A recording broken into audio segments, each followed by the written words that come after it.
एक समय की बात है। चीकू चिड़िया अपनी पत्नी मीकू चिड़िया के साथ एक जंगल में रहता था। चीकू चिड़िया हमेशा उदास रहता था क्योंकि उसके कोई संतान नहीं थे। एक दिन मीकू चीकू को बोलती है, मैं तुम्हें एक बच्चा भी नहीं दे सकी। कृपया आप मुझे माफ कर दो। मीकू चिड़िया की बातें सुनकर चीकू कहता है, मीकू तुम क्यों परेशान हो रहे हो? इसमें तुम्हारी गलती कहाँ है? बच्चे देना या ना देना ये तो भगवान की मर्जी है। चिंता मत करो, अगर हमारी नसीब में होगा तो भगवान हमें एक बच्चा जरूर देंगे। चीकू चिड़िया की बात जैसे सच ही हो गई। कुछ दिनों बाद मीकू चिड़िया ने 2 अंडे दिए। आखिरकार वो दिन आ ही गया जिस दिन का चीकू और मीकू बहुत दिन से इंतजार कर रहे थे। मीकू घर के बाहर बड़ी टेंशन में बैठा था। हे भगवान, जैसे मेरे बच्चों का जन्म अच्छे से हो। तभी मीकू की पड़ोसी चिड़िया आकर चीकू को बोलती है, बधाई हो भाई साहब, आपने तो जुड़वा बच्चों के पिता बन गए हैं। पड़ोसी की बातें सुनकर चीकू बहुत खुश होता है और घर के अंदर जाकर मीकू चिड़िया को कहता है, देखा ना मीकू, तुम एक बच्चे के लिए रो रहे थे। आज भगवान ने हमें 2 जुड़वा बच्चियां दी है।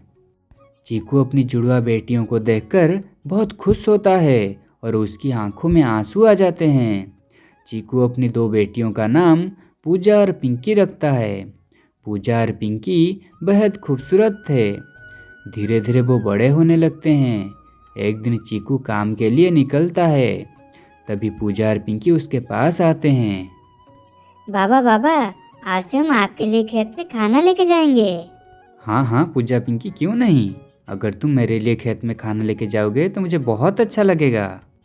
ये कहकर चीकू वहाँ से चला जाता है। पूजा और पिंकी दोपहर को चीकू के लिए खाना लेके जाते हैं। बाबा देखो, हम आपके लिए खाना लेके आए हैं। आप सब काम छोड़कर आके खाना खा लो। थोड़ी देर रुको, मुझे कुछ काम है, ख़त्म कर लो फिर खाता हूँ। फिर पूजा और पिंकी जीत करके चीकू को खाना खिलाते हैं। ये सब पास के खेत में काम कर रहा कालू कौवा देख रहा था। हा हा हा, तुम बहुत भाग्यशाली हो चिक्कू भैया, तुम्हें इतनी प्यारी बच्चियां मिली है। तुम्हारा कितना ध्यान रख रहे हैं। सही कह रहे हो भाई, हमने कुछ तो अच्छा किया होगा जो हमें इतनी प्यारी बच्चियां मिली है। ऐसे हर रोज पूजा और पिंकी चीकू के लिए खाना लेकर खेत में पहुंच जाते थे और चीकू का खाना हो जाने के बाद वो घर आ जाते थे। एक दिन कालू कौवा चीकू को कहता है, अरे चिक्कू भैया, पूजा और पिंकी अब बड़े हो गए हैं, क्या उनकी शादी के बारे में कुछ सोचा है कि नहीं? मैं उसके बारे में तो रोज़ सोचता हूँ, मगर मैं गरीब, इस गरीबी में शादी का बोझ कैसे उठाऊंगा। और पूजा पिंकी चाहते हैं कि उनकी शादी एक ही परिवार में हो। हा हा हा हा हा, चिंता मत करो, मेरी बहन भी अपने बेटों के लिए एक अच्छा प्रस्ताव ढूंढ रही है। वो बहुत अमीर है, अगर तुम कहो तो मैं उससे बात करूं। उसके भी 2 जुड़वा बेटे हैं। भाई हम उन्हें दहेज नहीं दे सकते। हा हा हा, इसकी चिंता मत करो, मेरी बहन ना दहेज लेगी और ना देगी। ये सब वो बहुत नफरत करती है। कालू कौवा की बातें सुनकर चीकू बहुत खुश होता है और घर जाकर मीकू चिड़िया से सब कुछ कहता है। मीकू उसकी बात सुनकर बहुत खुश होती है और कहती है, देखते देखते हमारी बेटियां कितनी बड़ी हो गई हैं। भगवान ने रिश्ता बना दे, इनकी जीवन सेट हो जाएगी। कुछ दिनों बाद कालू अपनी बहन काली कौवी और अपने भतीजों के साथ चीकू के घर आता है। पूजा और पिंकी को देखकर काली कौवी बहुत खुश होती है। मीकू बहन, मेरे बेटों को तुम्हारी लड़की पूजा और पिंकी बहुत पसंद आए हैं। हमें ये प्रस्ताव मंजूर है। अब आप लोगों को मेरे बेटे पसंद आए कि नहीं? काली बहन, हमें तो आपके बेटे बहुत पसंद है, मगर हम आपको दहेज नहीं दे सकते। हमारी औकात नहीं है आपको दहेज देने की।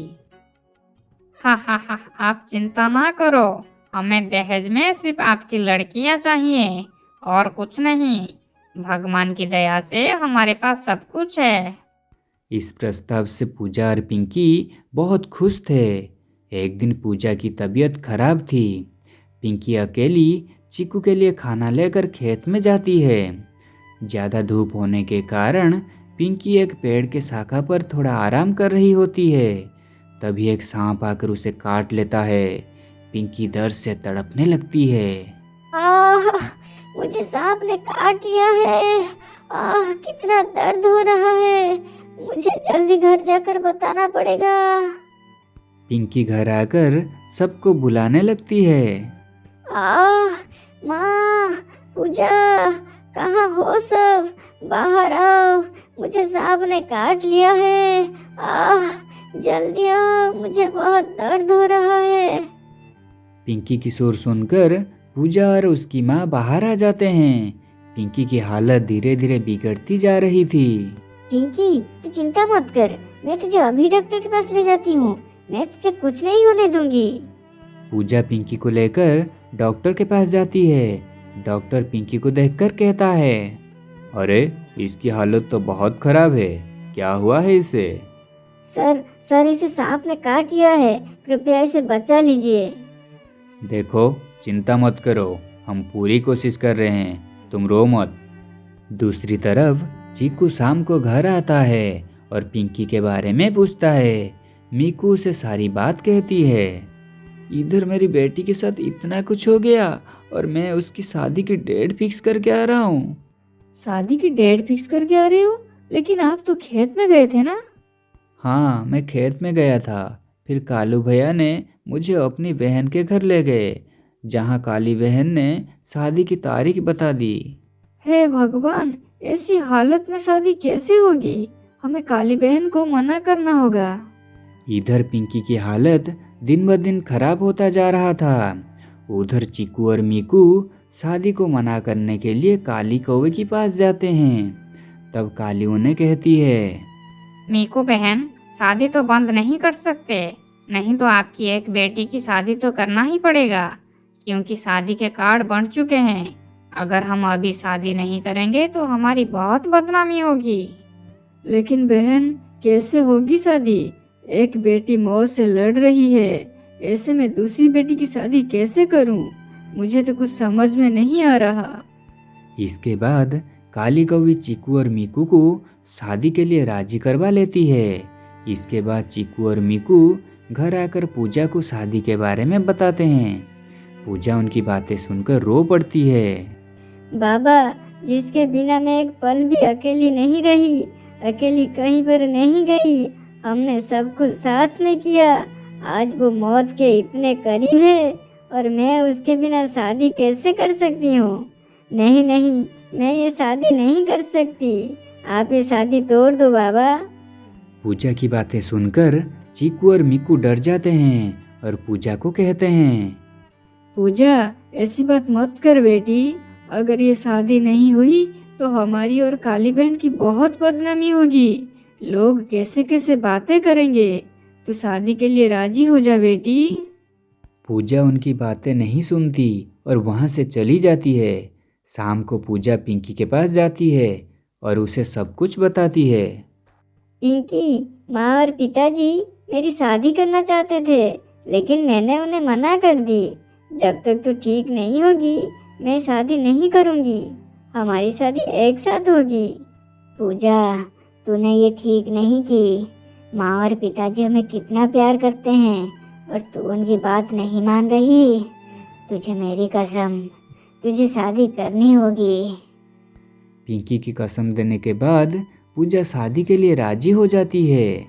चीकू और मीकू शादी के लिए तैयारी करने लगते हैं। इस बीच पिंकी की हालत ठीक होने की बजाय और बिगड़ती जाती है।